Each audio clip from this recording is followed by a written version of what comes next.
When I got to Hebrew Union College, the fact that I was the only woman in my class was a difficult situation for me. In the entering class in Jerusalem, there were 50 students, and I was the only woman. And I'd come out of an undergraduate experience where I was part of a community that included women and men together and a pretty clear feminist consciousness, and it felt very lonely. And it was particularly lonely as I began to understand the extent of the patriarchal biases of the tradition. I didn't really know enough to understand that before I started. And when I got to Jerusalem and began to be confronted with certain forms of traditional Judaism, which really are quite patriarchal, it felt lonely and quite scary. And the guys who were my friends were supportive, but they didn't quite understand my fear about the patriarchal biases of the tradition. I remember one weekend we had a retreat with students from some other seminaries, including more traditional seminaries. And at breakfast I was sitting across the table from some traditional man who was studying, I guess, to be an Orthodox rabbi. And he basically said very clearly, you just can't do it. You can't be a woman and a rabbi. You have to choose between your feminism and your Judaism. And he said it, completely straight, no emotion. This is just a descriptive reality. When you start learning something, it seems very monolithic. It took me a long time to understand that Judaism isn't a monolithic tradition. There are lots of different ways to be Jewish, and there are lots of ways to understand the tradition. But in the beginning, I didn't understand that, and it felt very scary. I remember the physical feeling of that conversation with that man, where I felt like I was sinking in quicksand.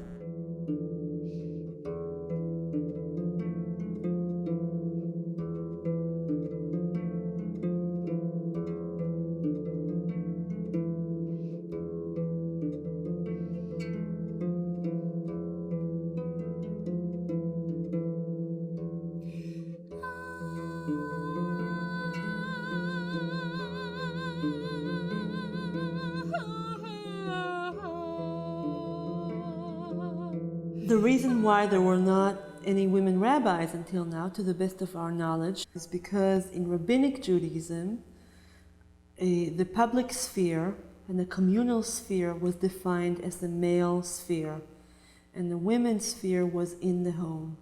And so anything that had to do with leadership of the community had to do with male leadership and male interpretation of the tradition. Women have had a very circumscribed role in Judaism, in the public celebration of Judaism, and women's role in the home has been very rich. Women have essentially been the queen and the mistress of their homes, have been responsible for the care of the home, of the nurturing of the children, of the observance of festivals in the home to a very great extent. The tradition teaches us that the laws, the halakha that are incumbent upon women, that there are essentially three main mitzvot that women are responsible for, and together they spell out the name Hannah.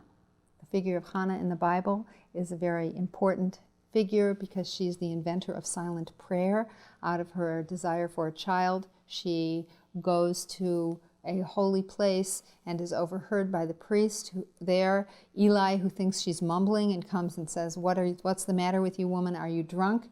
And then he realizes, no, these words are coming out of the depth of her heart. She wishes to be blessed with a son, which is, of course, the way to find fulfillment if you're a biblical woman, through your fertility and particularly by bearing a son. So the figure of Hannah, who the rabbis laud for her spiritual insight, her name becomes then the acronym for these mitzvot incumbent upon women. So the first one is a chet, and that stands for challah, for the woman's responsibility not just to make challah every week, but to be the responsible party for creating all these festivals in the home. The next is a nun, for nidah, for the observance of what is euphemized as family purity, for being the one who's responsible for watching and monitoring her own cycles, and then making sure she goes to the mikveh so that she is available to her husband during her most fertile time,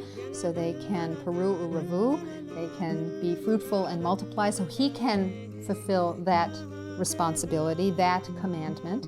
And then the third one, the hay, in the name Chana, is for hadlaka, which means lighting candles. So whereas the challah can be the physical sustenance of the family, the hadlaka is all the other observances of holidays that are in her purview.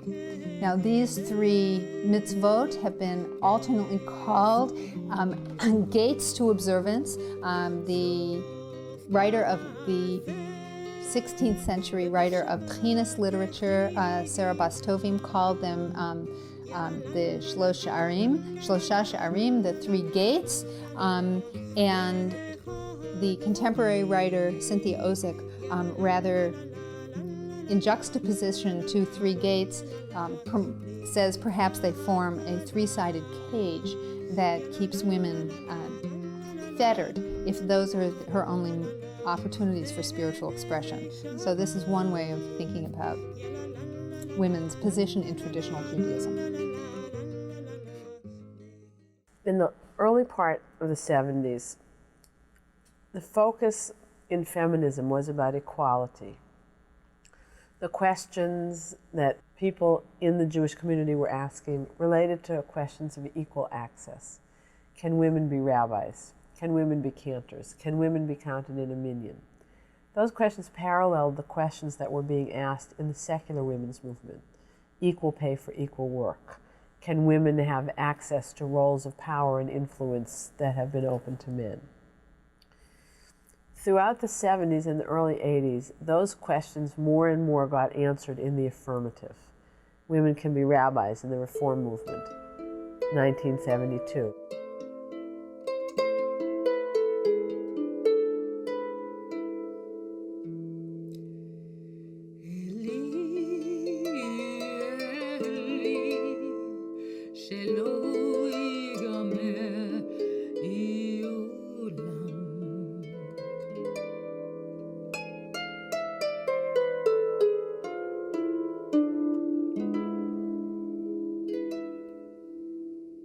I think most traditionally, as I understand it, the rabbi wasn't anything like a rabbi is today. A rabbi didn't lead services and didn't really fulfill a lot of priestly functions. It wasn't the rabbi who visited the sick or prayed for people or anything like that. The rabbi was more like a judge and was the person who was knowledgeable in Jewish law. The rabbi would be the person that you would come to find out, if the person you were thinking of marrying was legal, if your chicken was kosher. And I think in this country, especially in the last 100 years, 150 years, maybe the role of a rabbi has changed to be more like that of a Protestant minister, probably. And so the rabbi became the officiant and the preacher. In the Reform movement, at least, which I was trained in, there's this whole sort of legacy of rabbis in top hats and rabbis called doctor and the rabbis wearing robes and rabbis speaking like this, speaking of God.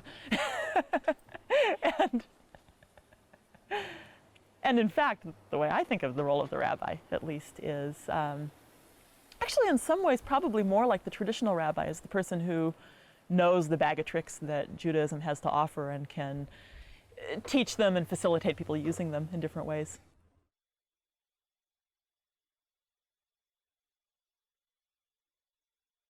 I was a little girl. I don't remember how old I was, but I remember being little.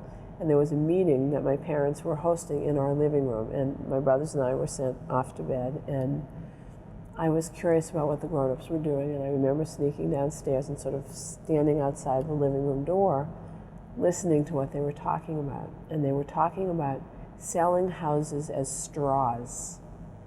And I didn't know what that meant, and I was very intrigued by these grown-ups talking about straws, because, I'm a little kid, straws are what you drink chocolate milk with. So the next morning I said to my parents, what were you talking about? What's a straw?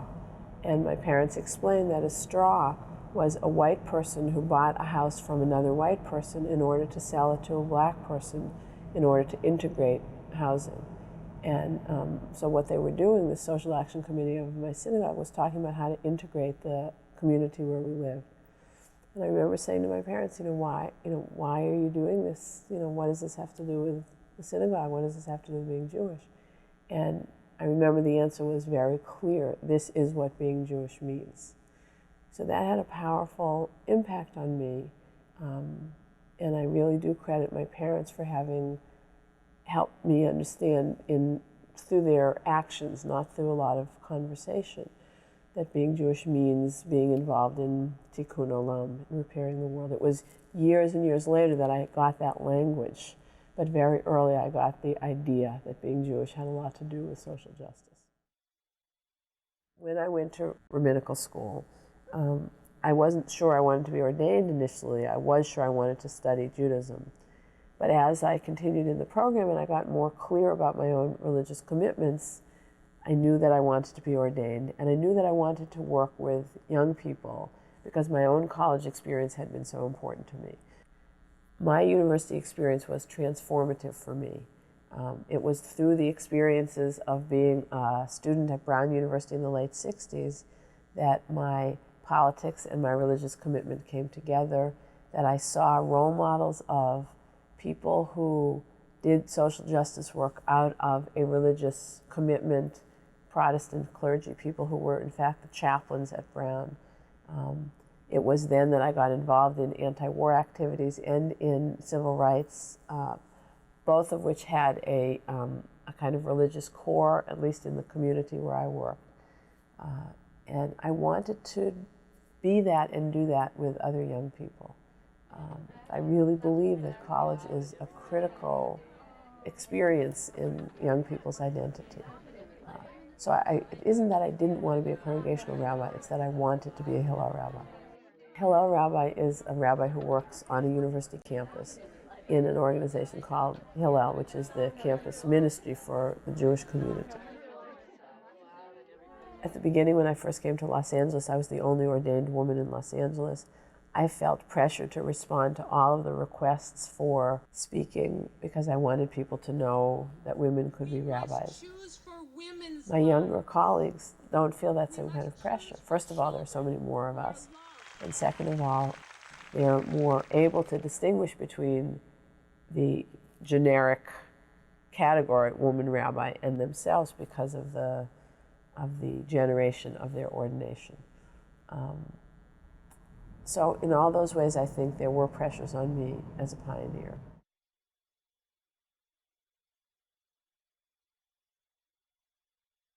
I think I hated the Judaism of my childhood, and I think that actually has had a lot to do with the kind of the principles that I operate on right now as a rabbi. I think that the kind of Judaism that I experienced as a child was it was really empty. It was very classist. It was very sexist, but primarily classist. I think there was such an incredible emphasis on wealth and on people's, sort of material status, and I was really horrified by that, even as a child.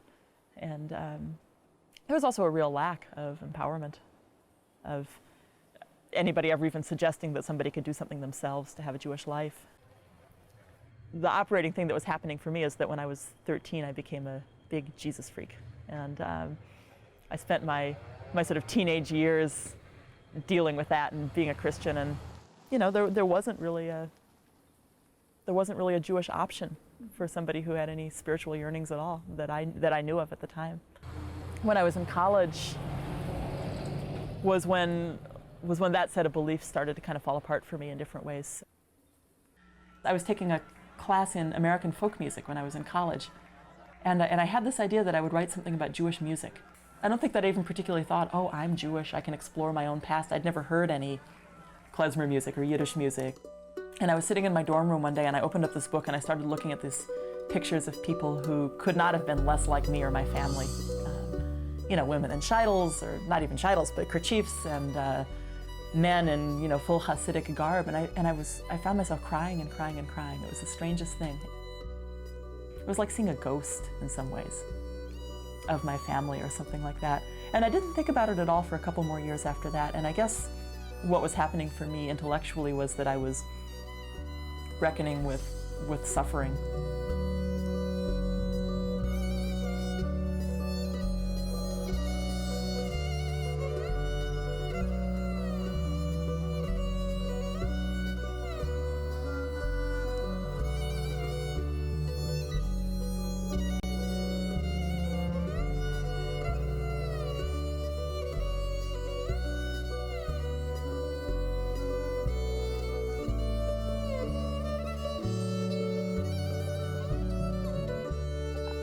I had this experience of coming back into Jewish life as a young adult, and I felt like I wanted to do something to mark my commitment to a Jewish way of life. And it was actually Laura Geller's suggestion that I become bat mitzvah, and she was my rabbi.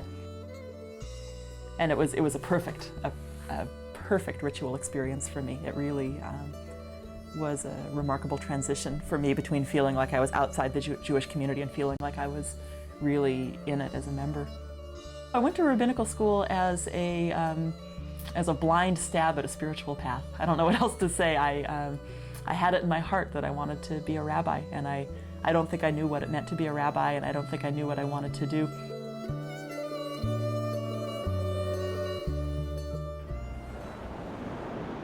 As I understand it, 100 years ago, Mendocino was had 10 times as many people living here as now. And it's a timber area, and 100 years ago at least it had beautiful, monstrous, old growth, giant, ancient redwood trees growing all the way down to the water. And it was pretty much logged to the nubs, I think, around a century ago, and then it really became a ghost town.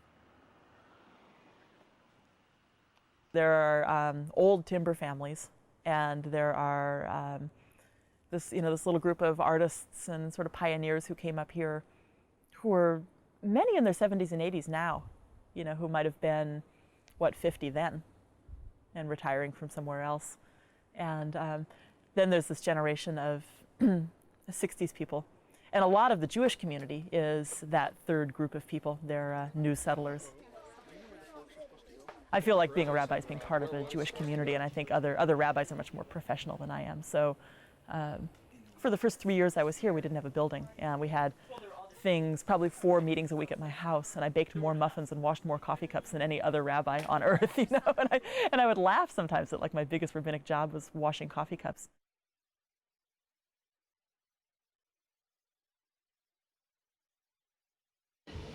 Growing up in an Orthodox family was definitely a challenge to someone who has an independent nature like I do. When Shabbos was coming to an end and it was starting to get dark, I would remember sitting there in this long table, and the men would just be arm in arm singing Smirot, singing Sabbath songs, and I was part of it. And it was so beautiful until I started developing as a woman. And I was no longer a little girl. I was no longer welcome at the table. I was no longer welcome to sit where the men were and hide under their tallis while they were davening. And I felt like I was missing something. Once I began menstruating, I felt like the attitude of the community towards who I was growing into had just suddenly changed. I was no longer the little girl, so I couldn't have the run of the shul. I had to stay only in the women's section. And once I went to art college, there was just no pulling me back, and it was very exciting for me. I really distanced myself from Judaism during the time that I was in school. I wanted to experience everything that life had. And I needed that journey in order to come back completely. And that journey around led me in a roundabout way to meeting my husband, who was then a rabbi. And once we got married and I had children and I lived that traditional kind of life, and then the women's movement came. And the women's movement helped me articulate what I had always been feeling, helped me voice my own yearnings as a woman and as a Jew. And when I began feeling confident because I had a way to articulate the way I was feeling, I then even stopped going to my husband's temple, because the pain of sitting there and not being a full participant at services was too great, because my love of God was so deep. It was too painful to sit there and not be part. And so on my journey, I went back to school and started studying philosophy, and I got very involved in Eastern philosophies. I have to really honor my Rebbe, my teacher, because I feel that Reb Zalman, Shechter Shalomi from Pnei Yor, taught me that it was possible and brought me back. He brought me back when I was at a rabbinic convention with my husband, and he had picked up this book called Zen and Hasidism that was on a display shelf, and he said, "Shani, I think you might like this." And when I read the articles, I cried like a baby. He had said in the end of one of the articles, describing meditation and the need for welcoming these people that are experiencing all these spiritual skills outside of Judaism, having a vehicle for bringing them back. And the last phrase had something to do with, and if we don't, we're missing the most sensitive souls that this generation has. And I cried.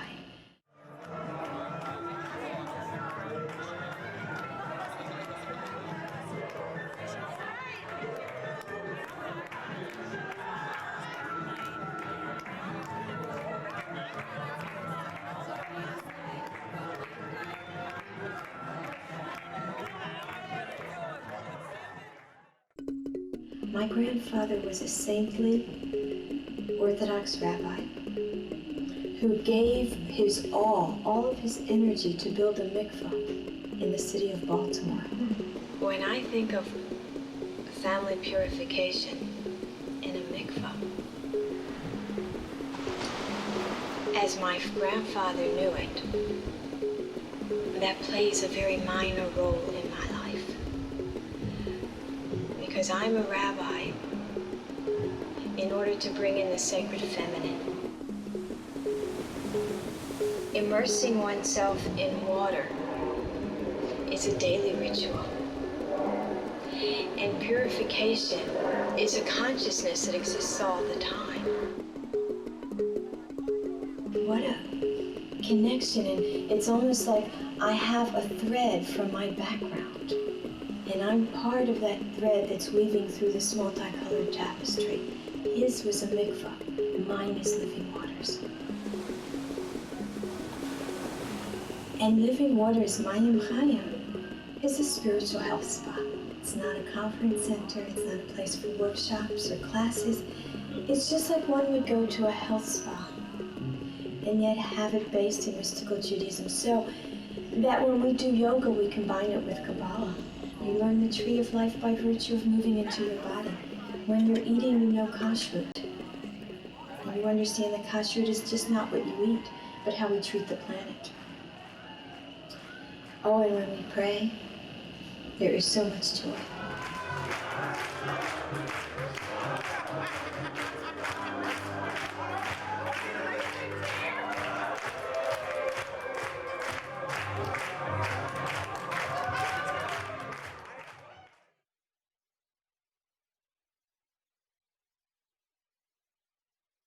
Well, I grew up in a very observant Reform family. My parents went to temple every Friday night of my entire growing up. I often went with them. My grandparents went often on Friday nights and always on Saturday mornings. So I had this model of this is how Reform Jews behave. We make Shabbos, we make Kiddush, and then we go to temple. I had clearly a very strong vision of rabbis as men, because of course there weren't any women in the rabbinate. And I think that I began to see rabbis as role models in a way that I could imagine myself being one when I got older and went away to camp and went to a UAHC camp outside of New York City and began to encounter rabbis, first of all, in a very different setting, in a more relaxed camp setting where they were dealing more with the whole person than just with the kid who came once a week or to youth group or whatever. And by then, of course, I was older too. But what appealed to me then was the dynamism and the energy and the combination of doing serious work in a context that enabled us to be whole people who are also swimming and waiting on tables and learning counseling skills and thinking about who we were as Jews in the world and playing with ideas and creating services. And that's when rabbis began to be more human than they could ever be in the synagogue setting. So my rebellion was not to leave Judaism, but to look beyond reform for answers.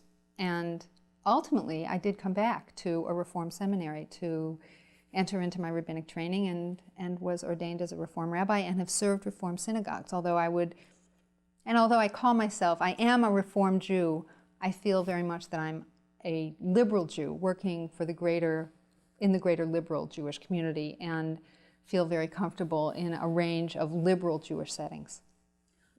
I have 2 children, and my first daughter was born before I ever had any idea about becoming a rabbi. She grew up, her early years were through my decision to go to rabbinical school, and then was thrust into very formative years between 5 and 10 of my being in rabbinical school. And being in rabbinical school is something very different than being a rabbi. And so suddenly at age 11, she was the daughter of the rabbi.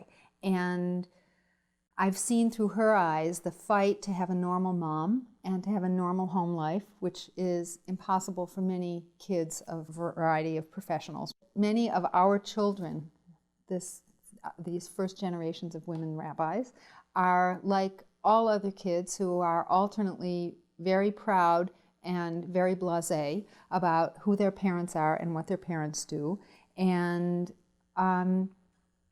hate having their parents in the limelight, in this case their moms, and sometimes love it, but mostly don't want to be any different than any other kids about it. And one of the things I think we all struggle with is incorporating our deep love for Judaism. We wouldn't be rabbis if we didn't love what we do, and also protecting the privacy of our family around our Jewish celebrations and rituals and Jewish times together. The challenge becomes less about our children than about having a spiritual life of our own, protecting Shabbos when we have to work every week. That's very difficult, particularly for some of us as women who may bear significant burdens at home of preparing food.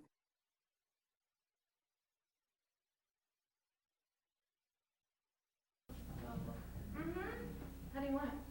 Open or close? Doesn't matter. As long as it looks like a book. A big, like this, not siddur books. Like a chumash. Yeah, whatever. Okay.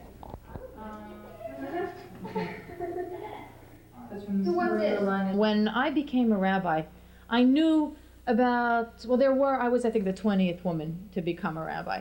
And those women who I knew personally or could look to as role models were all of 4 or 5 women who had been out of rabbinical school maximum of 7 or 8 years. Once upon a time, there was a king who had one daughter. He loved her very much and always gave her everything she wanted. For me, the only congregation in the Philadelphia area that would look at a woman at all was this one, the one in Coatesville. So I either had to move out of the area or be here, and I liked the community, I liked the congregation, I liked everything about it, and I figured this was a good place to stay. But for many women, now there are choices. When I graduated, it was 1979, and it really has changed over the few years. I was the first woman to have her own pulpit. My family was somewhat shocked. They probably expected me to be an elementary school teacher or do something, fairly traditional. On the other hand, they were very excited about it because I got an enormous amount of publicity. When I got the position here in Coatesville, it was written up in the New York Times. It was written up in newspapers around the world. People were sending me clippings from Israeli daily newspapers that had my name in Hebrew and an article about my having the position in Coatesville. So my family couldn't help but enjoy it. What happens with women rabbis is what happens with women almost any time. When you start in a position that's an untraditional position, people don't know what you're going to do. They're not sure how to react. They're a little bit nervous at first, and after a while, I think that people simply forget that it's untraditional at all. And people in this community are so used to seeing me here, and so used to referring to the rabbi as she, that for the most part, I don't think they even think twice about it. A few of us, a few years ago, decided that we'd like to find a way to welcome a baby woman in the same way that we welcome a baby man, in a way, though, that was warm and was gentle and was traditional, in a way that was ancient, that really had ancient links to the original covenant between God and people, in a way that somehow felt particularly special for a baby woman.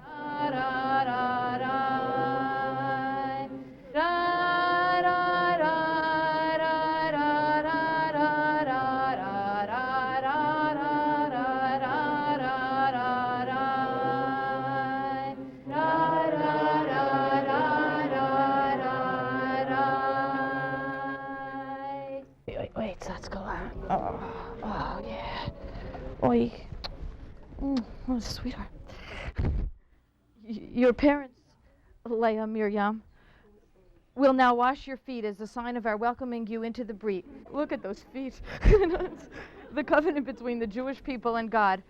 Our prayer for you is that in all your future journeys through life, you will find guidance and sustenance in the waters of Miriam's well, in God's care, in the words of Torah, and in the traditions of the Jewish people.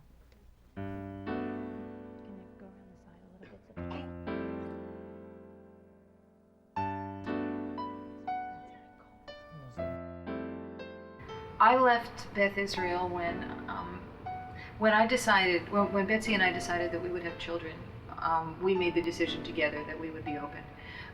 For Betsy, it was a big decision, but she had been somewhat open before, and she's a social worker, and it was big but not enormous. And for me, it felt enormous. And we decided, though, that there was no way that I was going to raise children in a way that they had to keep their parents' relationship a secret, and that I wasn't going to depend on a 3-year-old for retaining my job. The fact that he at any age could run in and say anything to anybody, that couldn't be. It couldn't be that tenuous. So we decided then that we would be open. I decided, though, that I would do it gradually, and that I would probably stay in the congregation in which I was for a while and see how much flexible they were and how much they would be comfortable bending, because I had a good relationship with most of the people, and because it was just a nice place. I liked it. I was happy. I was there 6 years, and my contract was up for renewal, and all of the terms were fine, and I told the board that all of the terms were fine, except that I wanted added into my contract 2 weeks of co-parenting leave, because when the woman I was sharing a house with had a baby, and she was trying to get pregnant and was planning on having a baby, that I wanted to be able to help her take care of the baby. And over the course of the next month, every single board member came into my office and said, "Listen, Rabbi, I love you dearly and I'd be happy to support you, but I know the board can't really vote for this." And I knew that they really weren't able to bend or go there, and I left. At that time, the Gay and Lesbian Synagogue in Philadelphia was looking for someone to do some more part-time work with them, and I began to do that, and the Reconstructionist Rabbinical College was looking for someone to do more work in the practical rabbinics department, and I began to do that. I guess I believe that every rabbi has basically one sermon that they give, and that they give it over and over and over and over and over again in different ways. Like that there's one real major thing that we see that as the most important thing that we can teach or get across to people, and that we try to live our lives by it and to teach it and to get it across in everything that we do. And each rabbi has something different that they choose to do with that. Each person, it's not just rabbi, each person has something that they're really here doing. In terms of me and the rabbinate, when I sit down to write high holiday talks every year, they always wind up doing the same exact thing. And they're always different talks that say, basically, there's a spark of the divine within each human being, and we need to live our lives as if there is that spark. And that, for me, is the bottom line. And that's what I bring, and that's what I try to both teach and live and do. So that means respecting all people, and it means accepting the difference among human beings, and it means being as open as you can to where people are and who they are, and it means that even when you're furious at people and they're driving you crazy, that there's that spark, and that you remember that that spark is there.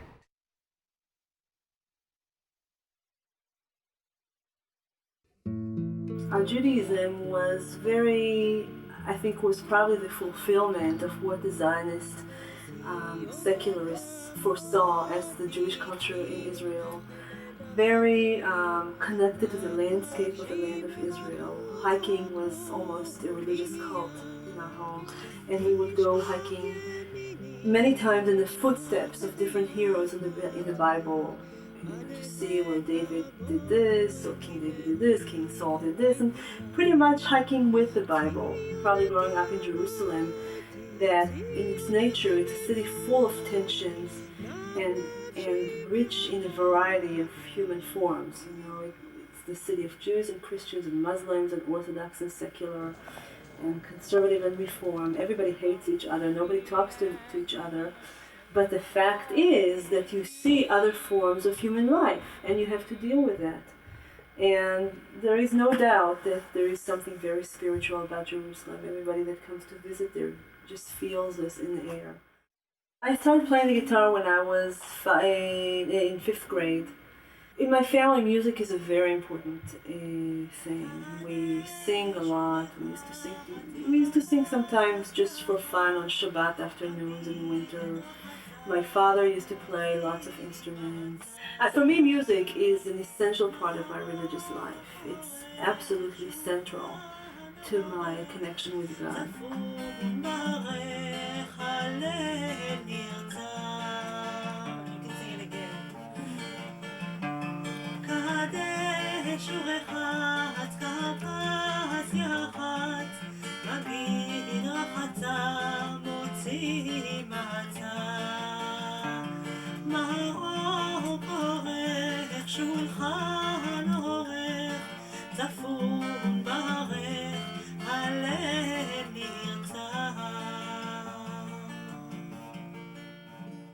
Well, the last thing that I thought that I would ever be was a rabbi. It wasn't even in my wildest imaginations. I didn't even think that this is something that I would want to do or that I could do. It just did not cross my mind ever as a child. I was probably attracted to leadership and ideological and spiritual leadership throughout my life, but I wasn't aware of that so much. And then the option of the rabbinate really included all the things that I was attracted to, the music and the community work and the academia and the political work and all these things. And I really was convinced that it's a good idea, which I think it is. Shabbat Shalom. I'm going to start by introducing us. This is Rabbi Arik Asherman, and I'm Rabbi Einat Ramon. And we are husband and wife. And not only that, Arik is a Reform rabbi. I'm a conservative rabbi. So we say we're intermarriage. We are. Я не знаю, как это. Ну, это все ясно, что она консервативнее, и он реформ. Right. But it works very well together. And tonight is a very special occasion. It is Jane and Rachel's bat mitzvah. And this is really why we came here to celebrate this. I don't know whether this is the first bat mitzvah in the Soviet Union. Right, maybe there were some bat mitzvahs, but the first one in Leningrad, in St. Petersburg. And we all rise for the Baruch. Another star. And we face east. Another смотрим на восток. Там восток.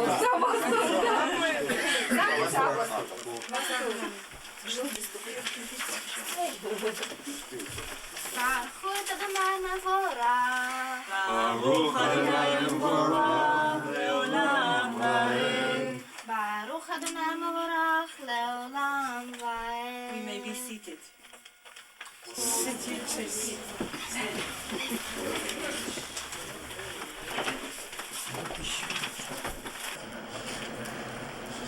For me, the highlight of the trip was the opportunity to teach in the university. I think it was a great opportunity to see the children and actually talk to them and have a discussion with them and see where they are in terms of the Jewish identity. Why are you calling yourself Jewish? What makes us Jewish? А теперь я хотела бы задать вам вопрос. Почему мы называем себя евреями? Что делает нас евреями? Я иногда не могу соблюдать все традиции, но я иногда ощущаю себя ближе к Богу. Это не передать это чувство, это прекрасное чувство. I cannot follow all the traditions, but sometimes I feel closer to God, and I cannot describe this feeling Я чувствую себя ближе к Богу. Я чувствую себя ближе к Богу, мне хочется протянуть ему руки и сказать, что я с тобой. И я чувствую, что он покровительствует, да, я чувствую с ним связь. And I feel connection with Him.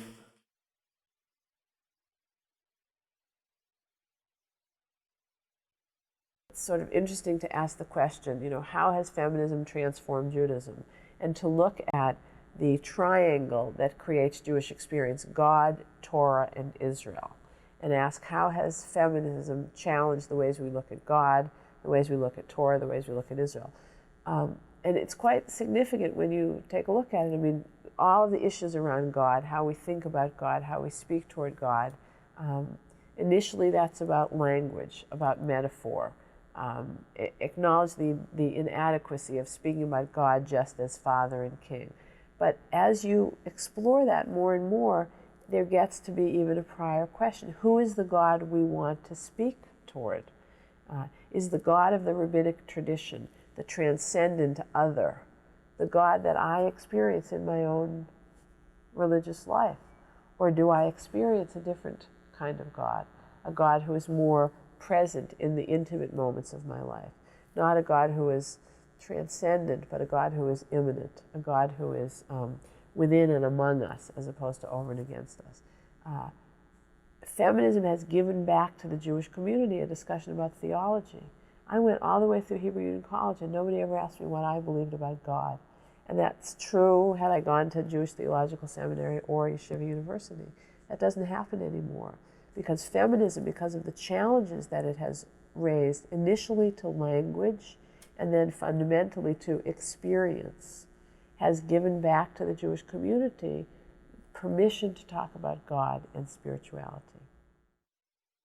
The part that I can connect with, that I need to plug into as a woman, or if I want to plug into a part of God that I feel is my equal partner, the one who wraps me in her wings, the one who holds me up, the one who breathes inside of me, the one who's with me when I'm in ecstasy, when I make love, when I eat healthy, when I jog.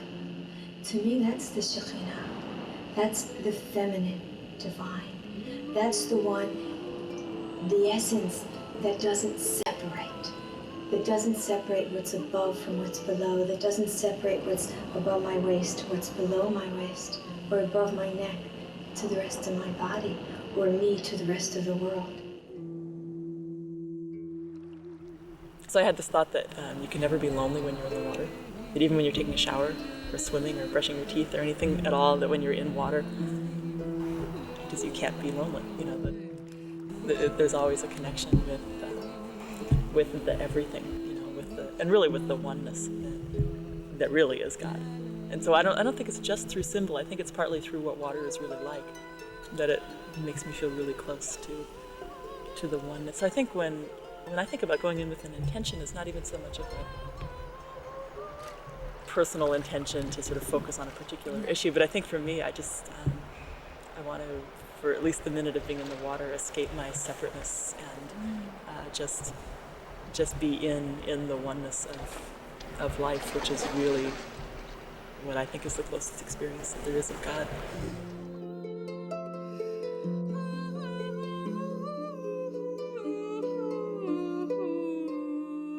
The holiness of Shabbos is a guarantee that God's presence will be in our lives. If not our awareness of God's presence every day, we check in every Shabbos and say, we've made it.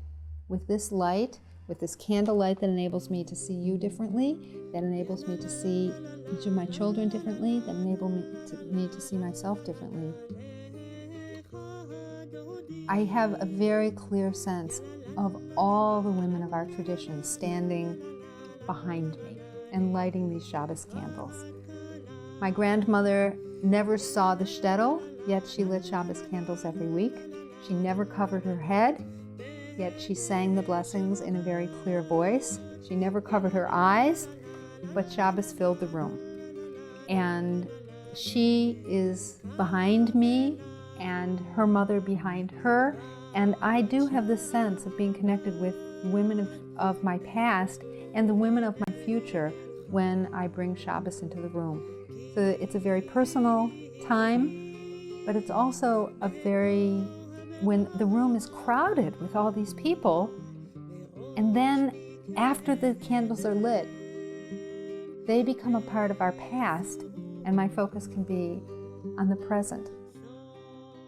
I was studying Talmud with a woman, and she was a very bright and very knowledgeable Talmud student. And she was also my lover at the time. And we would spend a lot of time studying Talmud. We were in Jerusalem, and it was New Year's Eve, and we'd been invited to a party. And we talked about how, well, we'd study till 10, 11 o'clock, and then we'd go to the party. And we sat down and we started studying, and we got very intensely involved in what we were studying. And when we turned around and looked at our watches, it was 1 o'clock in the morning. And we looked at each other and laughed, but there was also a very intense connection then that was spiritual and intellectual and emotional and sexual. And in that experience, the experience involving the connection with another person on all of those levels, that's where it felt to me as if I've had my most intense spiritual experiences. So it's easier to talk about my experience of God than what God is. My experience of God is in that connection with other people. And it's not something often experienced, it's something occasionally experienced. But if I see a God then, I see a God somehow in the connection among human beings. And when we really are there with another person, we can experience God there.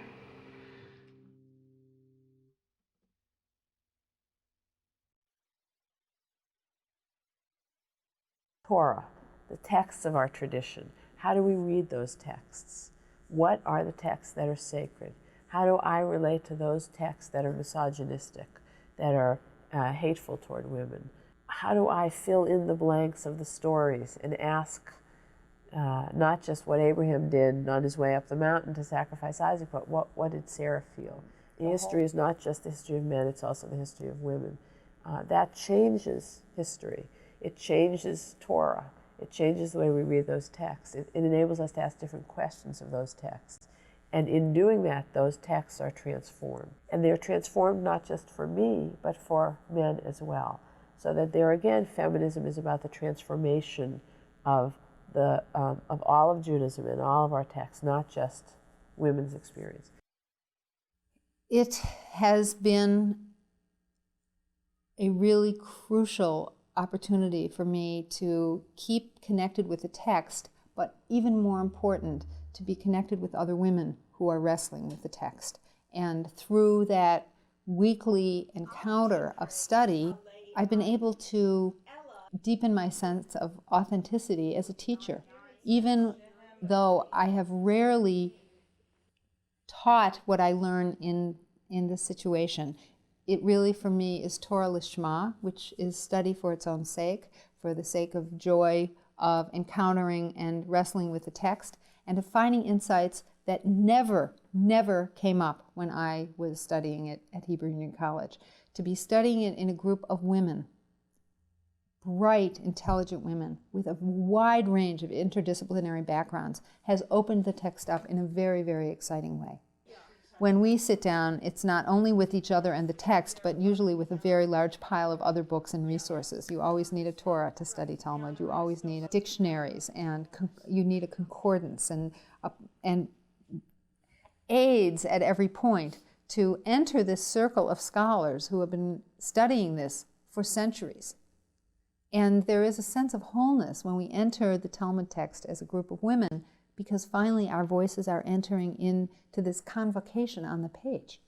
Because the Talmud is not written by one person. The Talmud is a record of conversations that have been going on for thousands of years. And now we're making that paper, now we're making that text whole because we're adding our voices. Well, Rosh Chodesh is the new month. And because the Jewish calendar is a lunar calendar, the Jewish month starts with the new moon. It actually doesn't start with the true dark of the moon. It starts with the first appearance of the visible moon. So the little sliver, little fingernail that just hops over the horizon for a little bit. That's the first day of each new month. And in the Talmud it says, there's kind of a throwaway line that says that women didn't contribute their earrings to build the golden calf, and because of this they're to be rewarded with Rosh Chodesh as a day of rest and celebration. So of course, hardly anything ever happened, and your basic Rosh Chodesh celebration in a traditional synagogue is that the men in shul on Saturday morning say a little blessing for the week to come, and if they're there at the daily minyan, they say a little blessing for the moon. But the women part of it got pretty much lost. And it's a really, it's sort of a lab of a holiday because there isn't a fixed ritual. You know, it's not like you can look in a prayer book and see what to do on Rosh Chodesh. So each person or each group that decides they want to celebrate Rosh Chodesh have to face the fact that they're part of inventing tradition. You know, they have to make up a ritual, and it's very interesting. It's kind of a paradox in a way. There's a rubric which,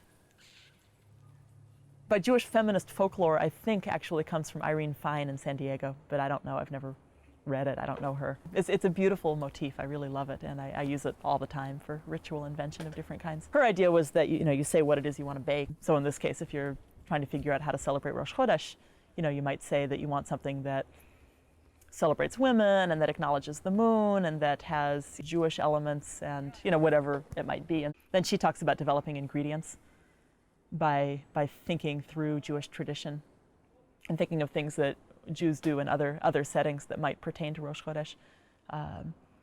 So for example, we thought about, you wash your hands at a Seder, or actually you wash your hands before every, ritual meal. And you also wash your hands when you come in from a cemetery. It's kind of a cleansing and entering holy space sort of thing to do. And we talked about Havdalah, which is usually done at the end of Shabbat, but seem to pertain. And we assembled this group of ingredients. And then the last part of making a recipe is the instructions. First you break the eggs and then you sift the flour and such and such and such. And so we actually worked with a blackboard or a pad of paper or something like that. And we brainstormed this list, and then we put it in an order so that our little Rosh Chodesh ritual takes us through a process.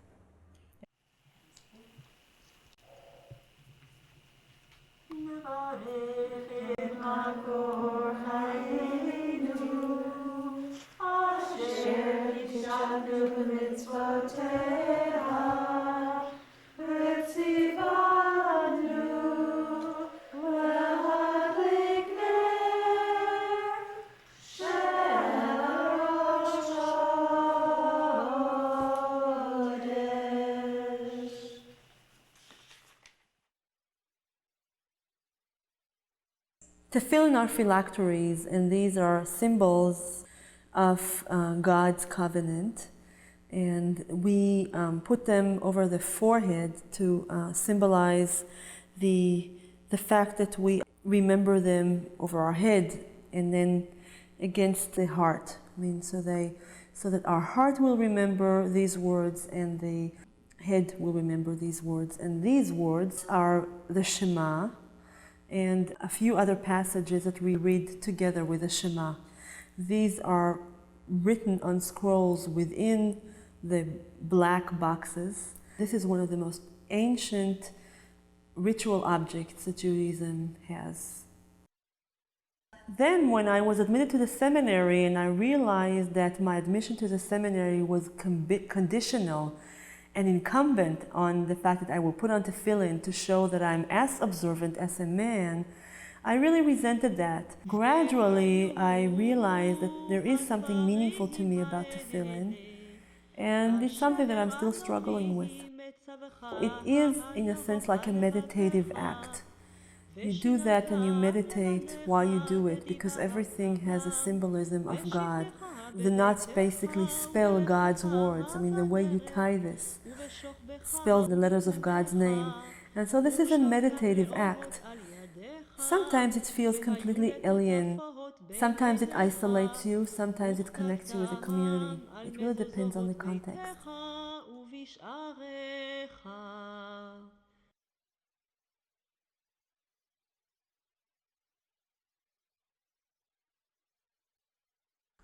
I think one of the really major gifts that feminism has given the Jewish community is because feminism has enabled us to say, yes, women have been excluded, and that was wrong, and we need to change the tradition to include women. It also helps us ask, well, who else has been excluded? Not just women, who else has been excluded? Gays and lesbians have been excluded.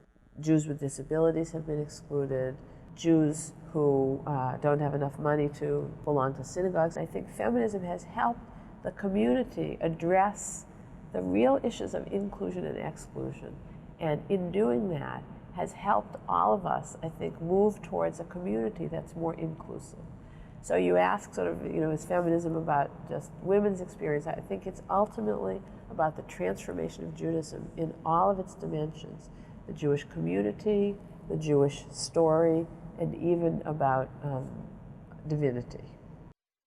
A month after I graduated from the seminary, after my ordination, there was a very small article about me in a Jerusalem newspaper. I got a phone call from this Orthodox man that I thought was just making fun of me or trying to harass me. And it turned out that the man was in deep trouble and he wanted to talk with a woman rabbi. And it took me a while to actually believe that this is really what he wants, because I was so suspicious. And he really wanted to talk to me and meet with me. We arranged a place in which he would not be seen in the streets of Jerusalem talking to a woman, in which I felt that it was quite safe for me. It was in my father's office, and my father was sitting behind the door, and I sat there, and a man walks in, all dressed in black, an ultra-Orthodox yeshiva bocher from Mea Shearim in Jerusalem. And that was my first case of pastoral counseling. I thought I'm just going to write the seminary and tell them that they have not trained me to counsel ultra-Orthodox men. This community and rural Jewish communities are really out on the edge, and they have a lot of vitality and a lot of future, as well as a lot of present. I feel like there are some really exciting things that are growing in this community and other communities like them, and I feel really honored and really happy to be able to be a rabbi in this setting, and I hope I'm here forever. I feel as if I'm very fortunate. I mean, I'm in a position where I can be very open about who I am, and I feel as if the gay and lesbian community really needs people to just be there and to say whenever possible, I'm a rabbi, I'm a lesbian. That's all right, and to be in some way that just to model that kind of whatever it is, openness or whatever. So that feels like something important to do. I'm always struck by the privilege of getting into people's lives. When you're a rabbi and you're doing premarital counseling, people talk to you about things that would take you, you'd never get to know if you were just friends. Or when you go to a house of mourning before a funeral to prepare a eulogy, and people talk about someone who's died, you learn things that you could never have learned. It's an incredible privilege to be able to get that close to people so quickly. It's also a responsibility, and it's remarkable. I'm very grateful for it. I think my children will grow up believing that work is a blessing, that you work because you have to work, but you also work because it enriches you, and that you're lucky if you can do work that is also about changing the world.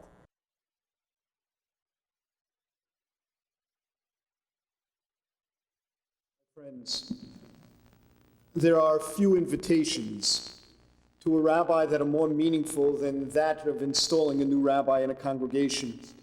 On one level, I know Rabbi Geller is aware of it, but on another, I think she, and perhaps most of you, have no idea of the impact that she has had on the rabbinate in general, and on women rabbis in particular.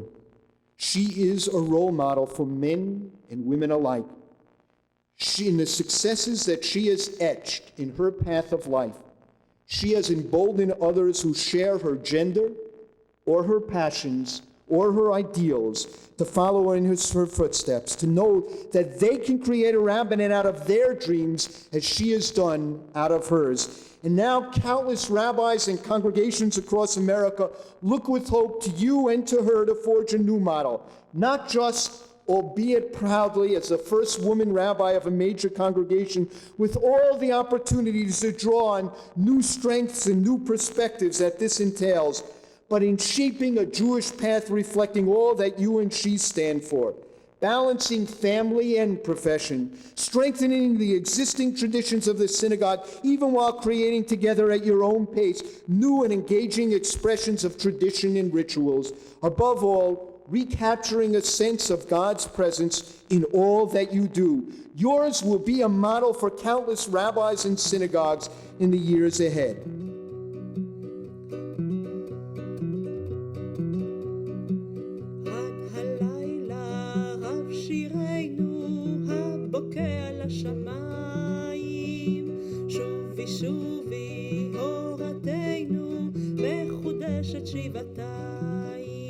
שובי שובי ונסוב כי דרכנו אין לסוף כי עוד נמשכת השלשלת כי ליבנו לב אחד מיני אז ועד עד כי עוד נמשכת השלשלת יא לה לה לה לה לה לה לה לה יא לה לה לה לה לה לה לה לה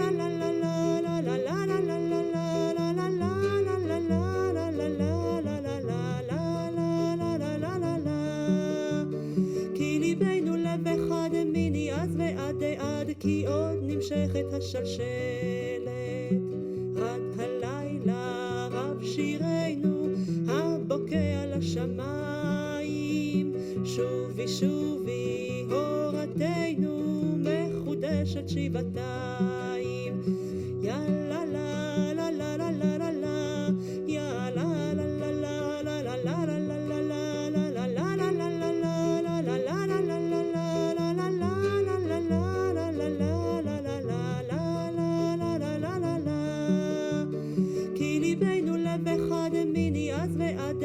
כי עוד נמשכת השלשלת עד הלילה רב שירנו הבוקע לשמיים שובי שובי הורתנו מחודשת שבעתיים שובי שובי ונסוב כי דרכנו אין לסוף כי עוד נמשכת השלשלת כי ליבנו לב אחד מיני אז ועד עד כי עוד נמשכת השלשלת